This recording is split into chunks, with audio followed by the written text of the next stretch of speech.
ज्ञान क्या है? ध्यान की ऐसी प्रकाष्ठा, ध्यान की ऐसी अवस्था जहाँ साधक को आत्मबोध हो जाता है, उसे ज्ञान कहते हैं। आत्मा और परमात्मा को जानना ही ज्ञान है। आत्मा और परमात्मा के स्वरूप को पहचानना ही ज्ञान है। ईश्वर के समग्र रूप को जानना ही ज्ञान है। तो जिस साधक को अखंड ज्ञान की प्राप्ति हो जाती है, तो उसे धीरे धीरे अखंड ऊर्जा की प्राप्ति हो जाती है। फिर धीरे धीरे अखंड दिव्यता की प्राप्ति हो जाती है, और फिर उसे अखंड प्रकाश की प्राप्ति हो जाती है। फिर अखंड तेज की प्राप्ति हो जाती है, और फिर अखंड रश्मि और ज्योतिष्णा की प्राप्ति हो जाती है, और फिर अंत में उसे अनंत एक रस की प्राप्ति हो जाती है, अखंड एक रस की प्राप्ति हो जाती है।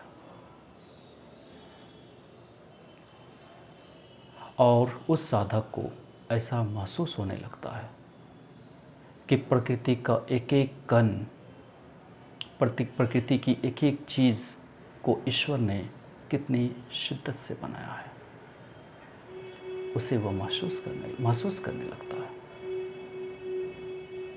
जिसे अखंड ज्ञान की प्राप्ति हो जाती है, वह काफ़ी शांत और स्थिर हो जाता है। ऐसा कहा जाता है कि संसार का सम्यक बोध ही ज्ञान है, अर्थात ईश्वर के समग्र रूप को जानना ही ज्ञान है। जब ज्ञान की उदय होती है, तो अंतःकरण काफ़ी शुद्ध, स्वच्छ और निर्मल हो जाता है, और उस अंतःकरण में उस ईश्वर का निवास हो जाता है, जो निरंतर एक रस में है, जो अखंड ज्योतिष्णा के साथ पूरे ब्रह्मांड को आच्छादित करके अनंत और अखंड एक रस में रमा हुआ है, तेजोमय है, ज्योतिष्णा से भरा हुआ है। उनका दर्शन हो जाता है। तो इस आध्यात्मिक ज्ञान का रस, अर्थात अखंड रस को प्राप्त करना ही अखंड ज्ञान की प्राप्ति है। आध्यात्म के अखंड रस को प्राप्त करना ही अखंड ज्ञान की प्राप्ति है। जीवन का सार रूप को समझना ही ज्ञान है। तो ज्ञान की प्राप्ति कैसे हो? तो मेरा अनुभव है कि साधक अपने जीवन को संघर्ष के माध्यम से, तप के माध्यम से जितना निचोड़ेगा, वो अपने जीवन को जितना निचोड़ेगा, उतना ही उसे ज्ञान की प्राप्ति होगी।